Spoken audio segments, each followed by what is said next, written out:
Welcome back, everyone. We are kind of doing things a little different if you can't tell. So, Darker with Daniel, obviously you already know because you're watching the podcast. That's how you're here and you're watching this. But this is the first episode, actually, that we've had the full band on. Normally we take like one or two members of the band, whoever the ones comfortable speaking. But we decided to try something a little different today. So with us today we have Lyndhurst. What's Welcome. Up? Hi. Hey. I'm not in Lyndhurst. I was just waving. Wait, I thought you were in Lyndhurst. Yeah, Merch guy. Merch Contract guy. talks. That makes sense. Okay, this checks out. Okay, it was either that or hype guy. Yeah, I mean, I can do that. He's just like you guys like Lyndhurst, right? And they're like, no, and he's like, you fucking. He's like the guy. Let's get sad, guys. He's like the guy in the Mighty Mighty Bosstones who just dances on stage. That's exactly right. Yes. He's like, everyone's sad, right? Get sad, start crying. Do any of you guys remember Family Force 5? They were like a Christmas. Yes. Oh, yes. They had an actual hype man. Crank it. Chapstick. What was it? Yeah. Crank it like a chainsaw? Yeah, Yes. that was one of them. Yes.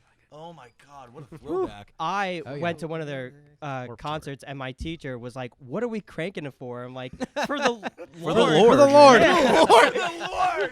They're like, crank it, and they're like, everyone's like, yeah, and then you look over in the corner, and there's that one weird kid, and he's just like, and they're like, what are you doing? He's like, I'm cranking it for the Lord. Let's come in way too strong. My bad. Let's dial down. Let's dial down. Let's get some introductions in. Yeah, let's go around the table. Introduce yourself. We're just going to segue into that. We'll start with Mark like we did all. Yeah. All right, Cool. I'm Mark, and I play the bucket, and my favorite color is clear. Cool. I love it. He's the drummer. I'm Ed. I sing and play guitar. I am Kevin. I play guitar and do backup vocals. All right. And I'm Tim. I play bass and do some backup vocals. Yeah. He's like, my voice is in there somewhere. I mean, Make him do a couple things. I love it. So let's talk about. I just want to hop right into this because I've been holding this in for a little while. So you guys just released a song, your first song, right on Apple Music, everything. It's the only one that's on there, and it's titled "Sorry for the Way I Am." Everyone that's watching this, I'm telling you right now, it doesn't matter what genre you're into. I mean, I listen to anything from like heavy shit to, pop to rap to anything with some country, everything in between. This, you guys just wrote this in like such a perfect key and like tone. Like, it doesn't matter what you're into, you're going to like it, and it's super catchy. And I gotta say, so this is the one thing that I wanted to save for the podcast. So I was telling Danny this. When I gave it the first listen through, I was like, okay, like, we get it. Like, you're sorry for the way you are. Like, I was like, I was coming at it from like a critical thinking, like other like critiquing, like as a musician. I was like, we get it. Like, too much repetition.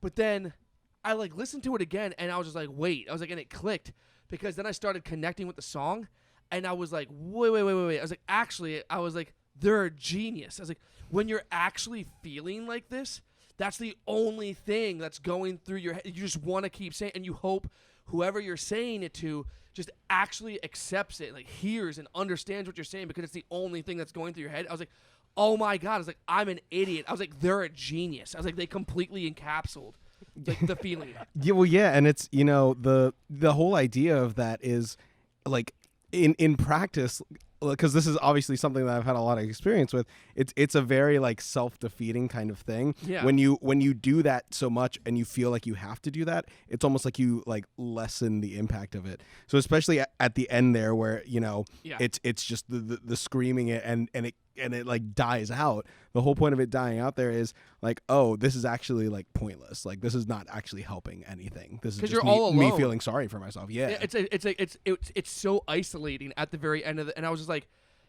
dude, the way you wrote it, like the key that you guys played it in, the tuning, everything, and then the way you shot it, I was like, dude, I was like, they're geniuses. I was like, good job. Yeah, great fucking job. Thank you. And that was the way that I conceptualized the video as well, to specifically end with me like alone. It was me and like clones of me essentially doing all the things, and then it ends with just me in that shot where you can see that I am alone and all the instruments are just sitting there with no one on them. So yeah. Oh wait, you guys have a music video out for this? Yeah, dude, it's so good.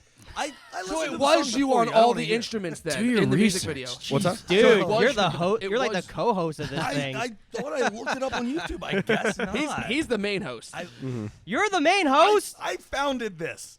but I mean, we share a seat. But it's not darker with Alan. But so back to the point though. Yes. It was you on all the instruments in the music video. Yes. Because I thought so. But Yeah. I was like, you were just like wearing like different things to like kind of like appear as like Yeah. different. Well, yeah, and when I did it, I wanted to have like characters, so like Yeah. each of them have their own like kind of personality, which is really nerdy. No, it's like, awesome. But yeah, no, that was the. So like, were you guys all in the band at the time? Were you guys all founded members? Actually, Yeah, No. You wrote this entire song. So okay, I can tell this story of Lyndhurst here a little bit. So I started writing my own original music when I was like 20 or 21, and I was just releasing it under my name at Allison, and I had done that for my first. I did a split EP with my at the time roommate and very good friend that I put out a couple songs for, and then I put out my first like real EP where I actually like went to a professional studio and got it done, and I released 4 songs in an EP called Changes. And I'd enjoyed doing that, and I was doing some like live shows and things where I would just go and play and sing with like a full backing track that had all the bass, drums, and everything that I recorded in the studio. And I liked that fine, but I really wanted a band to back me, and Dude, it's a whole vibe. It's a whole energy. it's so like playing this kind of stuff, this kind of like pop punk rock kind of stuff by yourself with like programmed drums. You're and, almost doing it too good because it's almost too sad then because you're just doing it by yourself. I have Nobody no wants friends. to play with me. They're like, dude, why don't you get a band? You're like, I don't deserve that. So It's I'm just not Ed- good for anyone right now. It's just Ed and Steve. yeah. So yeah, my cat Steven. So I went in to record. So Lyndhurst has an album that is done. That is completely done. It's 13 songs. It's written, recorded, mastered, all that. I'm so fucking excited. Man, I am too. I've already had a problem of like sending the full album to people and leaking it because I just like want people to hear it. But hey, how's it going? yeah. I'll talk to you off the air. Hey, man. But I had recorded everything and I had it ready to go as like an Ed Allison project, and I kind of sat back and thought, no, this is something that I should do it with a full band. So after everything was written and recorded and everything, I was already talking to Kevin and Tim because they were playing with me for the first and only incarnation of like an actual live Ed Allison band. Okay. Where we had a different drummer and we played I think exactly one show. Yes. Yeah, I think one or One two. and done. Well, yep. And He's like, that's all you get. and then that drummer didn't end up working out, and at that point I was already transitioning to be like, okay, I want this to be a band. And I came up with the name Lyndhurst, which is actually I was just gonna ask. yeah, what's the back? named after the street I grew up on. Was Lyndhurst that's dope. Road. And where was I? So we came up with Lyndhurst, and we had this all this stuff ready to go. And I'm Sorry for the Way I Am. That was going to be the first song we put out. And we were looking for a drummer, and I hit up my good friend Tanis. Oh, I know tennis. Yeah, Tanis. from Lives Lost, Lost Yep. Yate, all those things. And he said, "Look, Mark is your guy. You need Mark. So hit him up and get him." Oh, and so I we did. blame Tanis for this. Yes. So Tanis' drummer his problem. Alan was actually one of my original drummers in Ethics. Ah, Oh okay, yeah, that's right. Yeah. That's right. Okay, so full circle moment. So Tanis and I were in a Scarlet Sunset that later transitioned into Lasciate. That's what it was. Yes, I was like, why does this guy look so familiar? And then we hung out with Alan at his college, and he goes, "Oh yeah, my band Ethics, me and Ethics," and I was like, that's all the full circle. Full circle. It's the small world that keeps getting Wait, smaller. so you were in Ethic. I had a guitar player, I think, try out for you guys like a couple years back. Yeah, I was the vocalist for Ethics. Okay. Was it Craig? Yes, it was Craig. It was Oh. Craig. Everybody knows Craig. Yeah. Yeah, Craig, good guy. I mean, I understand. He kind of saw through the veil. He came in, and like when he was coming in, how do I want to say this? Where we were at in our stage, you could already kind of tell that like it was starting to fall apart. People were losing motivations for that. But the people that are like founding members, you're like, I'm gonna fucking hold on to this to the very end. And he was like, know that yeah, feeling. he's like, I can contribute. And he's like, but I don't think I'm going to. And I was like, he didn't say that, but like that's just how his energy was. And I was like, I wasn't even mad. I was like, yeah, dude, like I could. It was like I was the captain, and I'm on the Titanic. I know the ship is sinking, and I'm just like, I'm gonna hold that helm all the way down, like until like the last breath. And I was like, you know what? You want to take the lifeboat? No shame. Have a good one. So it is what it was. I mean, there was certain things that couldn't be fixed, but yeah, that's so funny, dude. Like you said, small circle. Yeah, every time, man, I talk to people that I work with, people that I play shows with, and every time we have at least like 3 people that, oh yeah, I was in a band with them, or oh yeah, we played with them once, or oh yeah, I went to school with him. It's wild. The scene is yes. it's like the scene is small, but it's actually pretty big. It is massive out It's here. what is kind of cool. It's kind of like it's dope because there's only one way to get into that exclusive club. And that is being a musician, contributing to the actual music in the local area. So, like, you don't get to be, like, in that club unless you've actually put your heart and soul into something at least once. Yeah. Like, you've got up on a stage, you've put your work to the test, like, to live audiences. And I'm not saying the people that sit there and record and do studio stuff, that's not real. But you're still contributing. So, but like you only get in one way, and that's by being an artist, and that's by being a musician. And I love how it is. There's a second way. You get frustrated. You give up on music for like a decade, and then you start a podcast and you're in bands. So. You're not wrong. You're not wrong. You found the loophole. Or third option, you're a photographer. Oh, you're not wrong. You are not wrong. Because my mom is the Yeah, she's like band, our unofficial Lyndhurst photographer. Hi, Terry. But like at the same time, though, like I said, so they're contributing art to the scene. So like they're still. Yeah. I feel like you're contributing artship in one way or another. Right. Mm-hmm. But I mean, I'm not saying that like we're better than like the people that aren't in the club. But it's such a cool thing to be like, I know all of you because you guys have all done essentially the same thing that I have tried to do, or like you're still doing what I tried to do, or I'm doing what you tried to do, and it's just sick, man. It just connects you like on a different level, like musician companionship, especially now because like the scene is actually like super supportive and everything now. Because I remember when I started, it was super competitive. Like it was like anything I can do to make you crash and burn, I'm gonna do it, and that sucked. So like seeing it now, it's just so cool to like have that kind of like camaraderie, that brotherhood. Absolutely. Like, we've all been there. But back to Lyndhurst, though. Yes. So it started with you got the name from the street that you grew up on. Okay. And then you hired Mark. Yeah. So Mark, how much do you make? Mark's like, we get paid. I give him a crisp handshake after every show. Priceless. Mark gets $10 Priceless. He shoelaces. keeps doing good. He's going to get a hug after every show next year. Yeah, we'll give you a raise. I get what I want. But yeah, I mean that's basically the story at that point. Like I said, at that point all the songs were written, and I just gotten everybody together, and we started practicing, and we played. We played a tester show back in July of 2021, and that was like our first real show together. Yeah. And we had our debut show that next month in August, and that was I think a week after we released I'm Sorry for the Way I Am.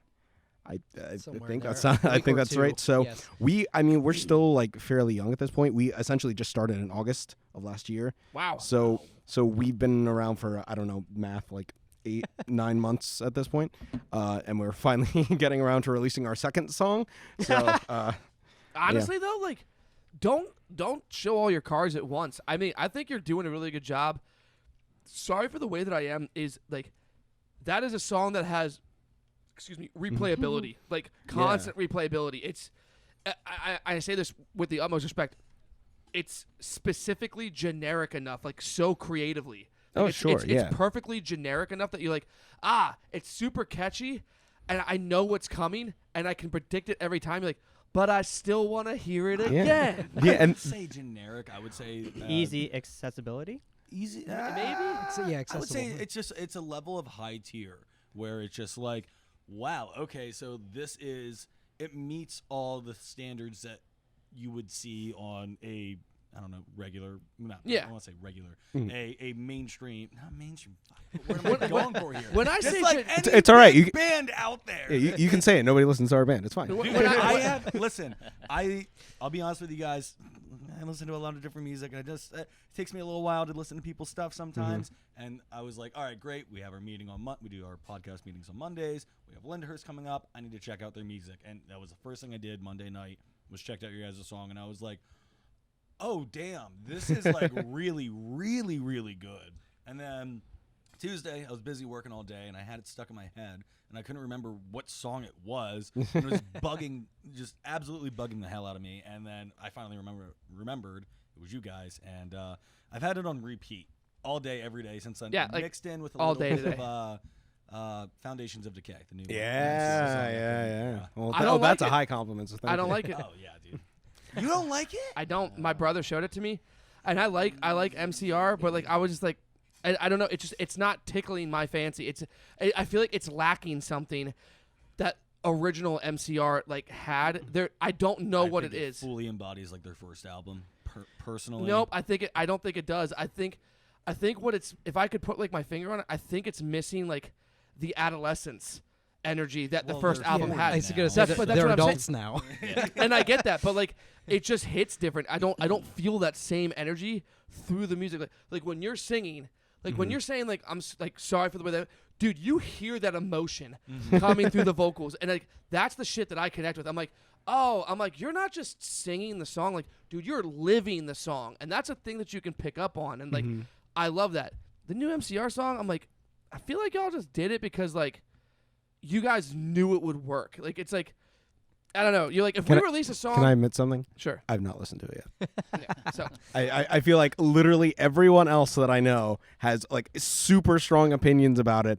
And maybe it's just the fact that I got onto the MCR train like very late. okay, Because yeah. like I really wasn't listening to this like type of music until I was like 16 or 17, and at that point Sure. they had already, the Black Parade had come and gone. Yeah. They were probably on their next album after that by that point, and I kind of got onto that train late, and I don't have a whole lot of like motivation to go listen to it. There's already so much other like good music out there. I've just talked about this, I think, to you guys, where I was talking about like the FOMO of like missing all of these like young artists that are making like all this awesome new music. Yeah. And I literally, there's not enough hours in the day to listen to it all. Exactly. So it's like, let MCR do their thing. Their diehard fans will absolutely eat it up. Yeah, they will be I want to, supportive. I want to go That's listen the to thing. something else. Yeah, it's the prioritizing, Yeah. It's the, is there a noise over there? You guys good? Okay. All right. Right. Anyways, "You're good." No, I get that. I see exactly what you mean, because I have to do the same thing, because of course we have tons of music guests on here all the time, so I got to make sure I listen to everybody's music before it comes on, then my personal preference, and then everybody's got their bangers that they like to listen to every day, and then new music comes out. So Yeah, I'm that not one gonna got talk. prioritized. I'm not gonna talk smack on the song. I don't think it's bad. It's just not for me. I It get doesn't. that. It doesn't not- hit. It wasn't the song to release as your coming back song. Thank you. Yeah. Thank you. That's what it is. It's a mellow. I think it's a mellow song, and I was watching the Punk Rock MBA's reaction to it, and I kind of agreed. Like, I don't think this is the song to come back to. No. It should have been almost like a full out mature banger, I guess. Yeah, like if like without sounding like a porno. your second rendition of "I'm Not Okay," like something Yeah, like that, like something with that kind of hype level to be like, oh, like, I'm hyped to be Like listening. your to perspective MCR. on that 20 years later. Yeah. Yeah. Yeah, but to be fair, that wasn't really their wheelhouse. They had their more sad songs. That was more their thing. Like, they have their hype songs are "I'm Not Okay, I Promise." Teenagers. Teenagers, Yup. dead. They can just Yeah. they can just say that like they're happy being dads. I mean, you can just Yeah, you can make a song about that. Yeah. I guarantee you could change the chorus of your song about being like I don't know if you are a dad, but you could make it like that, and I'd be like, oh, it's still just as catchy. So I Sure, agree. yeah. Look, You look could at write a Kevin. song.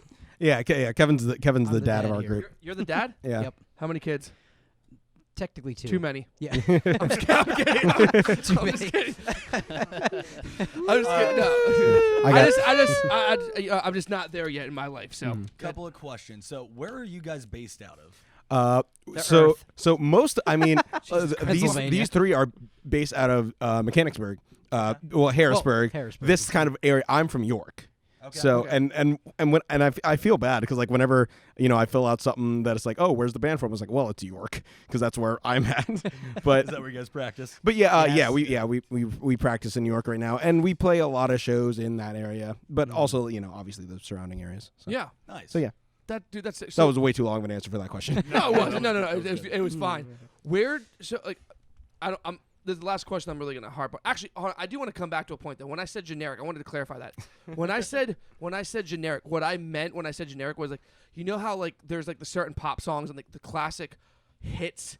They're like primarily like in like that same kind of key. What is that? What's that famous key? Like 3-chord progression. Is that what it is? Yeah, it's like the 4-chord progression, or oh. yes, and that's actually. I'm not saying that's what you yeah. guys were doing, but like, it was like the same thing. It's like you guys wrote it in such a way that like, it doesn't matter how many times you listen to it, it's still good every single time. Yeah, and that's something that I had to like come to terms with when I was younger writing songs, because I specifically like didn't want to do that, and I went out of my way to write songs that like didn't use that 4-chord progression, or didn't use that like millennial whoop that everybody references. Yep. And it's literally my music nerd, like it's the so me, that kind of thing. And I had to at some point say like most of the songs that I listen to use this. Why am I trying to make this harder on myself and make the music suck more by not just for the sake of being unique? For not just being catchy. And it's like it's okay to just write poppy, catchy music. It is. And that was like I had to learn that too. Specifically with this Lyndhurst album, that was a big revelation of like I can just make catchy music. It's okay, Well, yeah, you can still. And the thing is, you can write catchy music and do those, generic things, but at the same time, if you are truly a good artist, which I truly believe you are, that you can find a way to write the words to make it different and stand out to the rest. Sure, it's just like I'm getting this message across. I'm going to use this format, but I'm going to put my own edge on it and really drive this home. And I think you fucking nailed it. Thank you. I'm sorry the way I am. Oh my god. So what am I? I'm sorry. It's Max Martin, the guy who did the whoop. Because I'm still a huge fan of him. It's Max Martin because like he always does like the kind of whoop thing in all his pop songs that he writes. So like in your brain, even though you've heard a song like the song for the first time, your brain's like, oh, I've heard that melody before, so it doesn't seem like a new song. It's like you've already heard it before. All right, that's how he gets you. And that's why he's number one. Yes, and so I have to music nerd out here for a moment because part of my background is I'm a music educator. That's like what I went to school for. I went to school for music education. And the reason that is because that interval, that so me interval, we are like inherently born with. Yes. Like across cultures, across like parts of the world, we are inherently born with like knowing that interval. That's why a lot of like children's songs use that. Like literally like it's raining, it's pouring, the old man is snoring. That like 2 or 3 note relationship is in so many children's songs, and that's why it's so popular in pop music. It's because it's literally like baked into our DNA. That's crazy. Yeah, that just blew my mind. I'm okay with it. Yeah. I like it. Well, now my next question. Shout out to my college music professors. I'm doing something with it. I was promise. proud of like my question I was going to ask, but you just made my next question I think sound really stupid. So my question was going to be like and we're going to obviously keep referencing "Sorry for the Way I Am" because that's the only song you guys have right now. Yes. But which it's not a bad thing. Like I said, I think it's good. I think you're like here's a crumb. Do you like it? Now wait. Like so, and you love it. Now wait. You know, exactly. it's so I fun. love it. So we have another song coming out. I don't know when this is going to come out. So I love it. It is May 19th right now. It is. The song is going to come out on May 27th. And that song is very much like not like I'm Sorry for the Way I Am.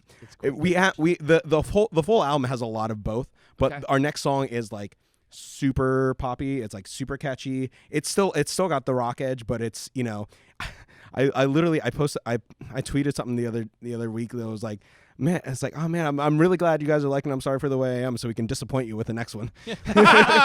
Dude, that's awesome. But so with that though, like my question was, so when you wrote I'm Sorry for the Way I Am, because I mean I know artists that do both. Me, I drew personally from like my actual personal experiences, which most musicians do. But I know other musicians that are good enough at generalizing that they're like, oh, this is a relatable topic that everyone can pretty much relate to. Where did you pull for Sorry for the Way I Am? Yeah, so the album, the full album will use a lot of both, but specifically, I'm Sorry for the Way I Am is a little bit more on like pulling from personal experience side. Sure. There was a period of time when I was writing that song that I like was having a lot of just like anger issues.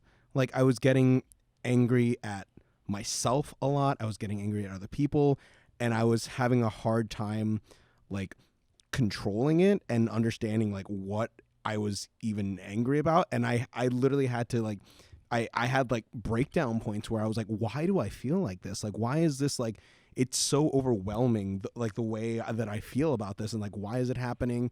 Like, I feel like I can't breathe sometimes when this would happen. And it was really like that experience of like coming to terms with like, oh, I've been like really shitty to people in my life, and like people that I barely even knew, you know, that I was kind of taking this out on, that I didn't even know like what I was mad about. And it was that kind of experience that led to, you know, all the feelings and culminations of I'm Sorry for the Way I Am. When I actually went to like start getting it down onto paper, I had like 2 full like notebook pages of like lyrics and thoughts, and I condensed it all down into like a couple things, and I wrote like the entire song in like a sitting in like 4 or 5 hours. Wow. That's crazy. That's impressive for a song that hits as hard as that does. Yeah. Oh my God. Well, and that's honestly just like the way my mind works. Like I will have periods where I have nothing, and I'm like really trying to get at something, and then as soon as I have something, it's like I have to finish it that day or it will be gone. The know exactly the what you next mean. single we're releasing, I actually have on my phone in like my recording app. I have starting at like 10 a.m. that day up until like 4 p.m. Literally the process of writing the song, where it's like, all right, so the chorus is na, na, na, na, na. Okay, cool. Sneak peek. Stop. Sneak peek. Yeah, and then literally like 30 minutes later, okay, these are the words. This is the first verse. No, I'm gonna move that to the second verse. Like all that kind of stuff. Yeah, I think it's I just love, especially with someone with like a musical education background, everything. Some of these people, I think, and I say some of these people, and I just mean like people that aren't musicians. I don't think most of them, they understand how hard it is to write music, like original music. But some of them, they're like, I don't understand what's so hard about it. Like you just said, okay, so okay, I have that. Okay, now I got to put words to it. Okay, and now I got the first verse. Actually, that's gonna be the second verse. Actually, I hate the second verse. The third verse is actually really good. It's so good, I'm gonna make it the first verse. And you're just like, oh well, this one rhymes better, so we're actually gonna switch them again. And like, dude, there is so much that goes into like the final product of a song, and then like, but it's so worth it though when you finally have that moment when you're at the recording studio, you have it recorded, and then they're like, all right, play, and you've done all the different renditions, you've done all the different layers, and they're like, play, and you hear it, and you're just like, that's the song, like, and that's such a good feeling, like where you're like, that's it, that's the one, that's the final take. It's almost like it's like a release. Yeah, it's like you build up so much tension of being like, oh, I have all these ideas, and then as soon as it all comes together, it's like, I can breathe now. You know? look at it like it's your baby now. You're like, oh my God, I have all this condensed into one thing, and now I just love it. Me personally, it was like it's just a lot of build-up tension when they hit play, and it's that final one. I'm just like, Look, I didn't want to say and it. everyone's like, are you okay? I'm like, I just need a cigarette. Was it good for you? Because it was great for me. Oh, it was great. Like, I also think that you get like a different appreciation for music when you learn an instrument. Because I tried explaining to my mom like about a metronome, and she just goes, Mark, I don't understand. I'm like, Mom, you just take pictures, which is like she takes good photos, but it's like once you learn how to play, then you understand the process of everything. And then I also think it's cool when you pick up an instrument and learning somebody else's song, and then you also I feel that you connect more to that song if you can play something or play the song. That's a really valid point. I mean, especially connection. Like I've said this multiple times on other episodes, but like I was very lucky in ethics. Jeff was he's such a good guitarist that like. And I know every person that's ever been in a band has dealt with the situation where you're like, you have the person that doesn't know anything about music theory or anything. Hey, it's me. Surprise. So when we would be trying to write new songs, I would look at Jeff. I'm like, hey man, that sounds pretty good, but like try it like, just make really weird mouth noises. And he's like, oh, got it.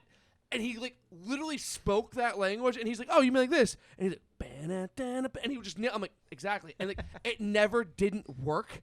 And I was like, I literally told him all the time. I was like, dude, I love that I can do that. He's like, yeah, it's cool. You're kind of dumb, but it's fine. And I was just like, yeah, I'm here for the face and the voice, and that's it. Like that's like Ed, and he goes, I need you to go kaplum, not kaplum, kap. Yeah. Or like, have you ever? It's the drummer speaking. No, it's not katum. It's brukatum. You know. Yeah, because you ever watch like the Metallica like rehearsal rooms, like James does at the Lars. I need kaplum, not something else. So what the fuck? Question. So many different languages of music.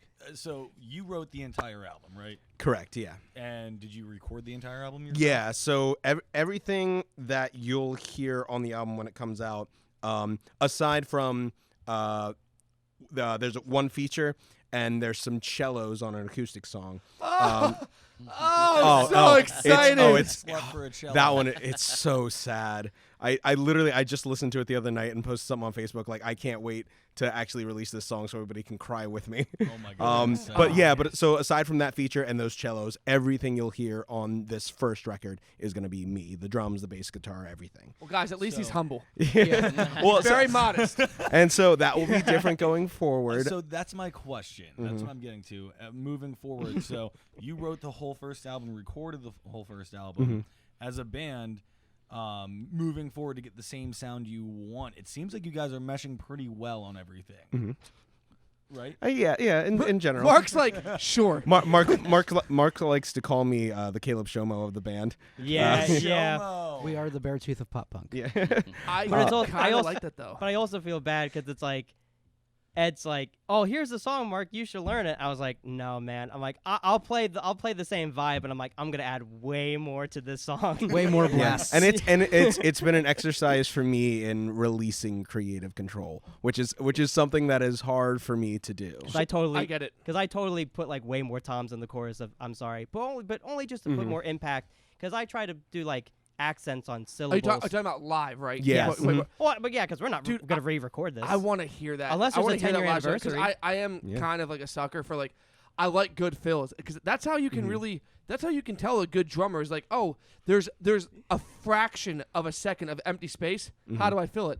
And then they do it, and it's beautiful. And they're like, I'm like, yes, I love it. You're a master of your craft. And every time John Sandberg, who recorded the album, comes and sees us live, he's sitting there like, it's not how it was on the record. It is what it is. I was like, yeah, it's fine. It's fine. That's one thing I will give him though, because I'm the same way as Mark. Like, even being in cover bands, like, I don't play it exactly how they play it because I just want to do my own thing with it. You want to have fun with it. And like from day one, he's never said anything to me like, that's not how it is. I was kind of hesitant in the beginning. I'm like, what if I do this? I just want to see if he'll say anything. Because if you did, I would respect it because you wrote that damn song. Yeah, it's his piece, yeah. Like, he has not once said, yeah, don't do that. No, and that's, that's the nice thing about being in a band with these guys is that like I trust them. Like I know that's a big thing. Yeah, it's like I know their skill level. I know that the musical choices that they're gonna make are gonna be appropriate. You know what I mean? I've been in bands where that has not been the case. Yeah, so I consider myself very lucky. What is everybody's background here? Like, so you have a degree in music. You of course running Lyndhurst, or the founder of Lyndhurst. Yes. What did you do before this? And I'm curious about kind of everybody. So I will make mine really quick because I feel like I've been talking a lot. I had a band in high school when I just learned to play guitar. It was called Bored Out of Our Minds.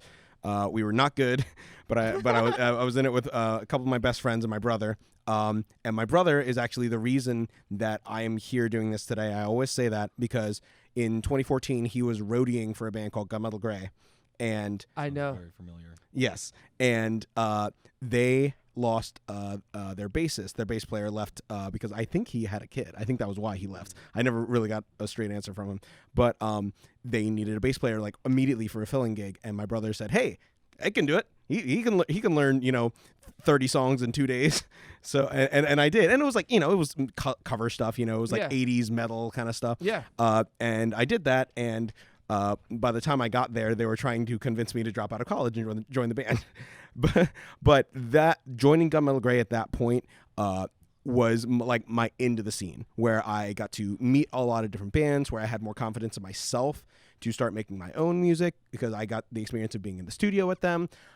We did a small tour in the UK with them, which was crazy. That was like a couple months after I joined the band, which was insane for me.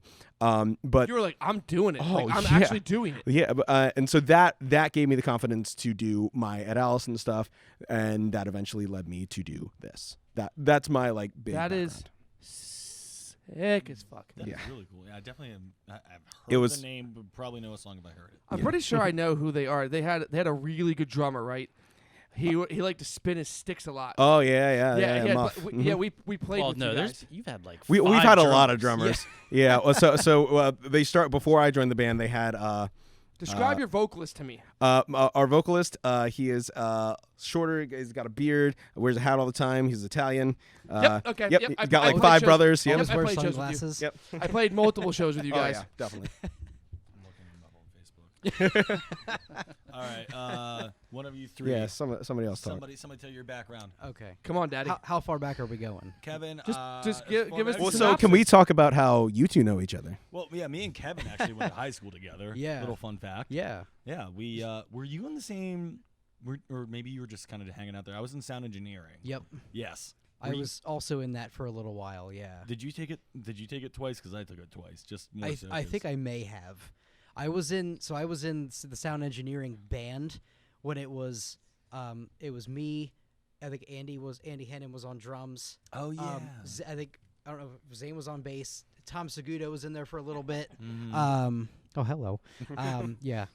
Our old buddy Tom was on guitar for a little while. Tom was a hell of a guitar He player. still is. No, yeah, still is. I see his stuff on Facebook. Yeah, and the cast of revolving musicians. But yeah, that was a good time. I missed that class. It was a lot of fun. I learned a lot. So you did that, and then you were in what? Against the Current. right? Yeah, I was in a band called Against the Current before the Current. Was Against that the Current. like 2008 to 2010 Yep. time? Yep. Everything was ocean related. Every band name was ocean related somehow. It's like, oh, we're the Nautilus Nautical of Knot, and it's like, what? And it's like, oh, we're the Anchors of Anchorage. How many ways can we use Anchoring. Pacific in a band name? Yeah, exactly. Honestly, though, so yeah, I was in Against the Current for a couple of years, and then that kind of fell apart. I was in a band called Countdown to Eternity with my buddy Travis, and we're hoping that eventually someday we'll get back together and write music together again, because we really liked what we had, but we ended up losing our bass player, and it was only 2 of us in the band, and we couldn't really play shows, and it was a whole thing. That takes people that can do that. I'm like, you're super talented, and that's the only reason why you can be like a 2-man band and actually sound good live. And so I respect that, because like me, if it was just me and one other person, I'm like, yeah, I'm out. I got nothing to contribute except that's it. So that's it. We literally did, I think, 3 shows where it was just the 2 of us, and this was before I kind of understood the workings of live shows, because I'll tell you a horror story. It was my friend Travis playing the drums and being the lead singer. I was playing guitar, running through a Line 6 Spider 3 solid-state amp with a microphone. Yes, I love this. And now And I the look sound back and I'm engineer like, loved it oh too. my God. Well, we were the sound engineers, so that was the worst part. They're like, this works, right? And everyone's like, you, Mr. Boyce. Yeah, right. I was like, everyone's oh just my looking God. at what are we every- doing? and they're like, yeah, this will work. This will be fine. But then, yeah, that kind of fell apart. I then joined a band that didn't really have a name, and we had a girl singer. She left, and then we actually went on Craigslist and found this guy named Lewis, who is Ed's brother, and that is what became my current band, From Dawn Till Death. And that's how I met Ed, was because they're brothers, and also Lewis, Ed, and I are in a cover band called Y2 Kids. We play all 2000s emo, pop punk, rock, so anything from Green Day, Avril Lavigne, Blink, Simple Plan, Good Charlotte, And then Why do I not know about this? and then like Lady Gaga. and Lady NSYNC. Gaga, Yeah. I love Backstreet it. Boys, like got- all that shit. I got turned down for this band because I was. No, 'cause I you- was. We're, I was we're g- still holding auditions, bro. No, for From Dawn Till Death. Oh yeah, that one. Yeah, that's right. It was because I was probably like inexperienced because I only played in my basement. Did So you it's like- did you actually audition for that band? No, I just says I'm to your brother, and he was like, nah. Because I remember we held some kind of auditions, and I don't remember, but it was when my brother and I were still living at home, and we had it in our parents' dining room, like this tiny. We had to push the table out of the way, and like we crammed a drum set in there. It was. It's the little definition where you go up to the venue and they're like, so this is the stage, and they're like, yep, and you're like, and it's literally the size of this table. Yeah, right. Exactly. Oh god. But yeah, so From Dawn Till Death had an original lineup, and then that all didn't happen, and then it became what we are now. So, yes, I think we're all caught up on me now. Okay, that's good. All right, which one's going next? You're going last. You keep going first. So we're saving you for last. Yeah, I talk a lot. Hey, buddy. No, I'm It'll get interested. you somewhere someday. I want to Look at me now. I'm interested to hear Tim's story Mom. because I know some of it, but I'm interested to hear the whole You thing. probably know most of it. It's not. I don't have that. I know nothing, Tim. Interesting. Tell me. I started off playing drums. I don't know if you know that. I didn't. And I'm clearly the worst drummer in this band still. But yeah, that's what I started playing drums in high school. I taught myself to play that. Then moved on to guitar, played that shitty as well. But I ended up getting in a band with one of my friends. They were looking for a bass player. And I'm like, oh, yeah, I've held a guitar before. I'll play bass now. So I started learning that, learned a few songs. We literally did one show, and then he wanted to leave because he got an opportunity with something else. So he was leaving, so I was like, all right, I'm not going to do this. So I stopped for a while, and then ended up having another band that I was friends with them. Their bass player was leaving to do something else, and he's like, do you want to try out play bass? I was like, yeah, sure. I go, I don't own a bass. And he goes, here, somebody left this at the bar last night. You can just have it. What? Yeah. So That's like God saying, oh. So it was like this Ibanez sound gear. Yeah. And That was my first bass. Hell yeah. which I have literally played up until the first bass I bought in my entire life was last year. Yeah. That's You were the like, most all right, I've rock committed and enough roll that thing I've heard on this podcast. I deserve to buy a new bass. I did. I actually said that. And then the one I got, now I feel like ashamed because I spent so much money. I'm like, you don't deserve this. You're not worthy. Go back. Buyer's remorse. Go You back don't to even that use Ibanez. that fifth string. Yeah. I mean, Well, you do, that's though. the thing. I've only ever played a 5-string Right. too, because that's what was given to me. And for years, I didn't touch the B string because it was just there. That was my anchor. I would use that. So if someone handed me a 4-string, I'm like, no. What do I do? This doesn't. I don't doesn't- like We're this. just going to take this off. Yeah, this doesn't. Right. So I was in like a bunch of cover bands.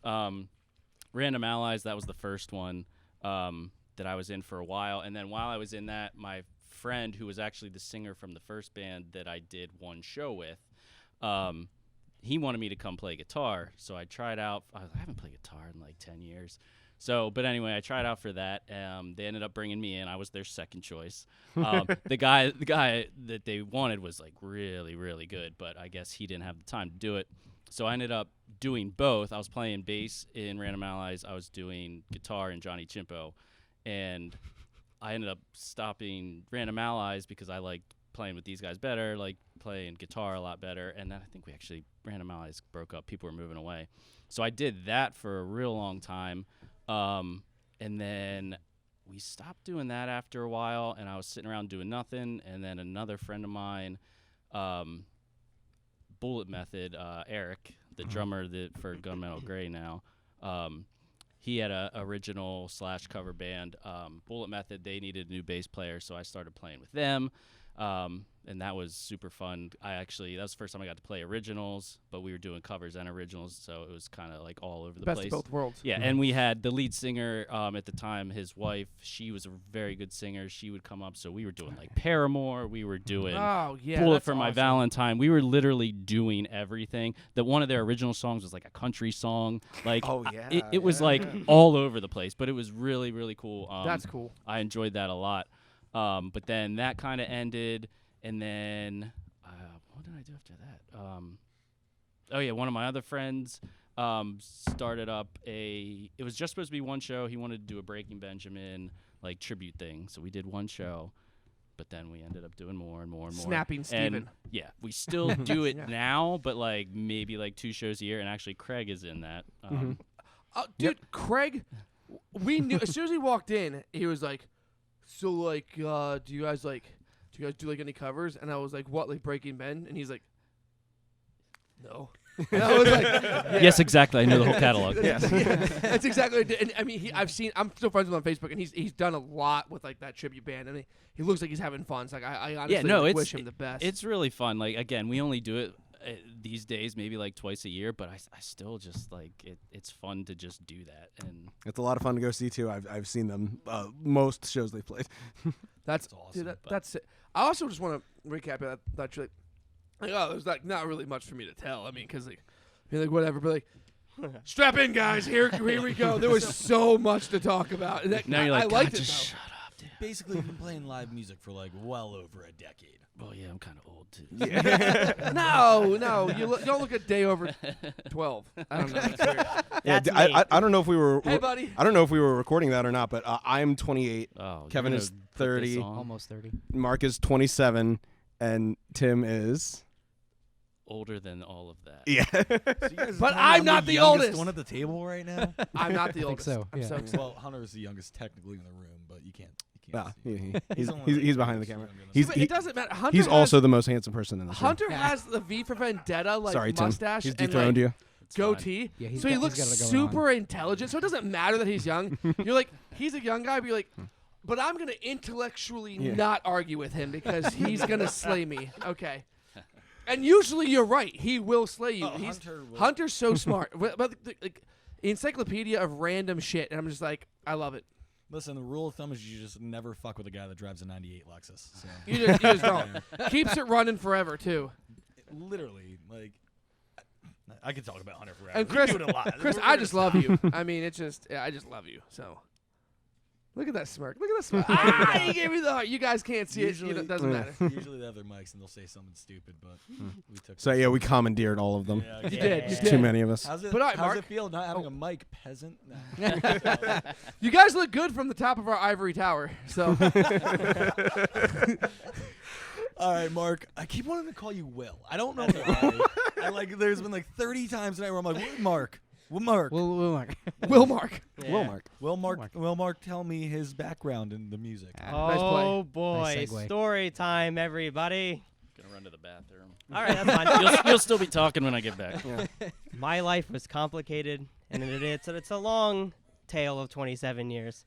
I was born in a hospital. I've always known music all my life because my mom really loves music too. I was really into the Beatles, but once I heard the Black Album by Metallica, released in 1991, my whole life changed. The production on the Tom. By the way, Lars, I love you, Dad. Me and you from the 80s had the same forehead dimensions, and we're going to talk about that one day. All right, someone's got to send this to Lars Ulrich. Honestly, I'm about it. We'll tweet it. I'll send my shit posting Twitter. Continue. Lars is your dad. Yeah. No, I mean, I really love Lars. People will always... I love Lamp. I love Lars. Yeah, but like you can... Do you really love Lars yes, though, Mark? Yes. He Or does. are you just pointing out He- random celebrities No, and saying that you love them? No, he is obsessed with Metallica. He's Yeah. obsessed with Lars Ulrich. Yes. Okay. I'm so happy that he sued Napster. Cut that. Yeah. He was 100% right. He was 100% right. I mean, I support that. Cut that. I can't tell if you're being serious. No, there is no cutting. That's what Okay. makes this funny. So How would it make you feel if I told you I just You don't like him? don't care for? Don't dislike them. They're a very talented band. They just don't do it for me. They don't That's tickle- okay. They don't tickle me. All right, cool. We're good. I mean, I'm the same way with the Beatles though. As so. long as I Agreed, guess like yeah. I guess like the more thing is like you don't have to like them, but I would hope that you at least respect them. That's 'cause what I they're- always oh say. my god, the most Yeah. respect. I- They walked so many bands that I love could run. Yeah, So- Yeah, like I literally the guess. music that I listened to would not exist if it wasn't for the Beatles. The Beatles played a very important role at the Yeah. time frame in their life, and I respect the hell out of them. specifically the Help album. But will you ever hear me listening to Yellow Submarine? Absolutely not. Will you hear me turn it off? Absolutely. Young Glonky, I'll put that song on. It's a good song. I don't know. I like their stuff. I mean, I but- love their stuff. But Hey, look, I do want to hear your I've story. focused some Helter Skelter, man. Because I love the Beatles. I'm liking the personally. creative process of your storytelling, so I'm digging it. Like, all right. Yeah. Lars So- is your dad. Yeah, Lars Yeah, is dead. so the thing is like and For that that. Bob Rock production of just I guess like the raw Thomas sounds with the Remo heads and just a little bit of sampling and just the fatness of the snare. It's an amazing drum sound and I just whenever that was Latin to me, but I love it. yes. But like it was just the sound of it it just sounded massive. And I'm like, man, that just I did at the first I did want to play guitar, but I just wanted to do this. I just wanted to. Dude, 100%. Yeah, I just want to don't hit have the and coordination. If I could pick an instrument to play, it would hands down be the drummer. Yes. But I try to play all the time, and the best thing I have is 5 seconds of Fall Out Boy that. I can't make the drum noise. See, I'm not. Yeah, it's a dance dance. That's it. Yeah, yeah, that thing. But I get it. So I don't have the coordination. So that's awesome that you do though.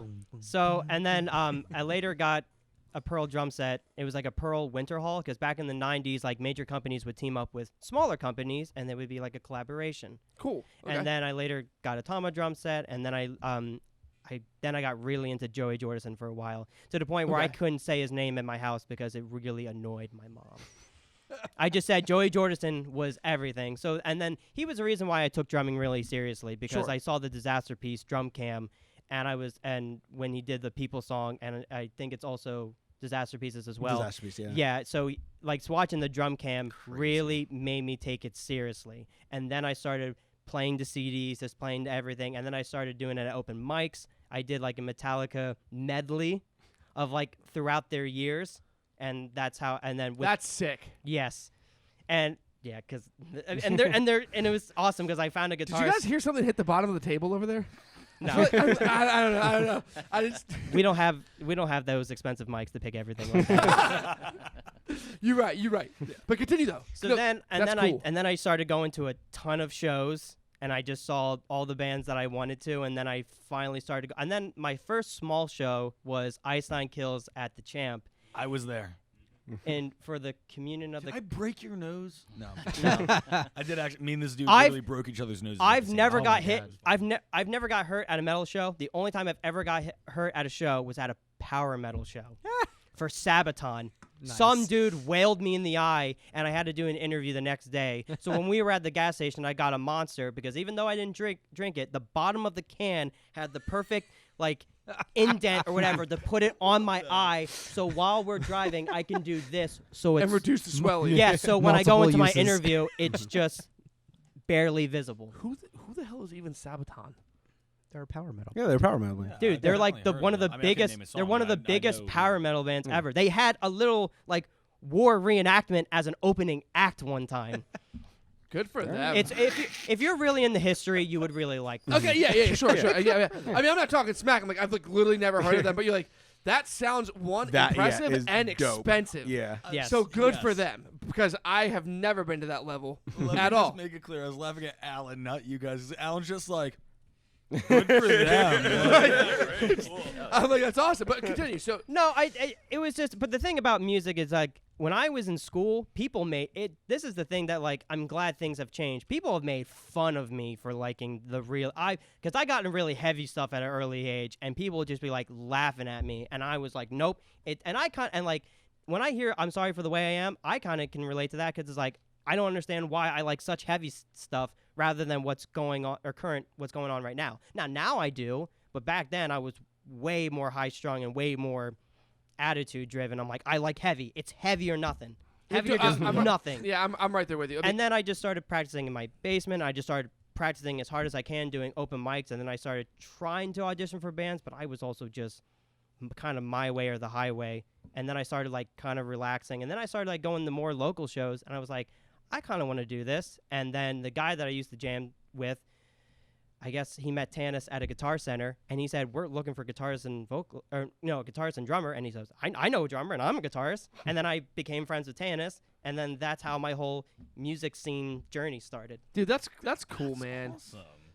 You guys all have a very nice story about how you got to where you are today. Yeah. I'm Very heartwarming. But I'm just glad that like the music scene has changed because like you see kids now, and you can bust on MGK all you want, but you see people now like covering his stuff and putting it on TikTok and people collaborating. I did not have that when I was younger. No, not and at all. people busted Oh, on me for shit. that, but it's like I'm so glad that the generation is, I guess, more accepting of different musics now And- because and I did to be not have that. To be perfectly honest, like I mean, specifically with the MGK thing, dude, I love his album. Like I knew him as a rapper. I liked some of his songs rapping, but now that he did this, everyone's like, "Oh, Eminem burned him so hard that he changed genres." Yeah. Who cares?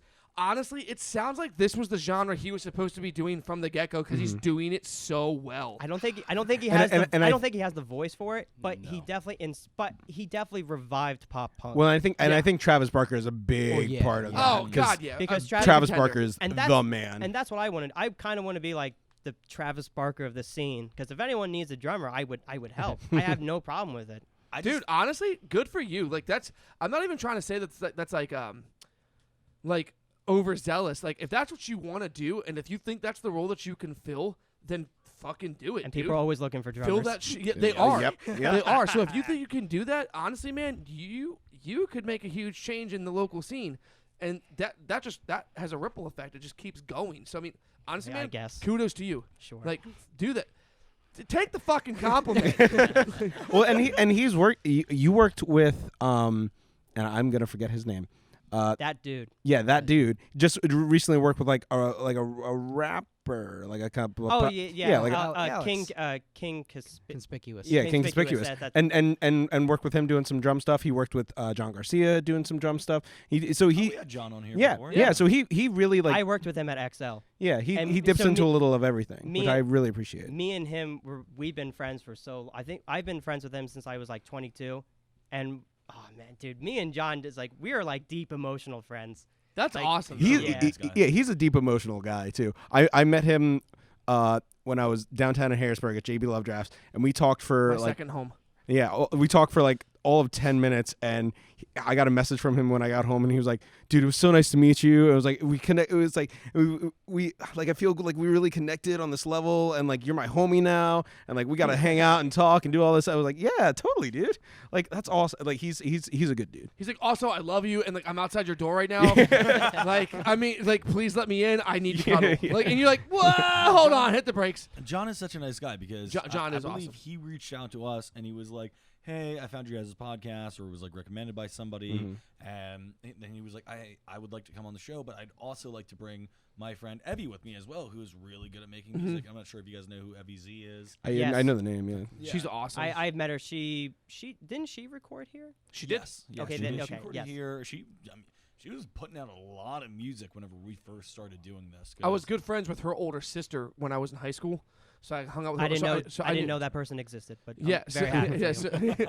her. So like I knew Evie from a very young age, so it was crazy. Like, and if you ever get a chance to ask Evie about young Evie and the Evie that she turned into, you would have never guessed that in a million years. But like I think that just makes it so much cooler. She just had such a awesome uprising, and like I don't want to say glow up, but like she did. Like she became this awesome individual. Like you would never have expected it. She painted that giant mural. Yeah. You guys see on the Yeah. Oh, I was like, where? You walk out Yeah. there like Yeah, that wall. Okay, yeah. Yeah, there's like a, That's like cool. That black octopus. wall? Yeah. Yeah. Yeah, she painted that. That's awesome. Take a look at it on the way out. But yeah.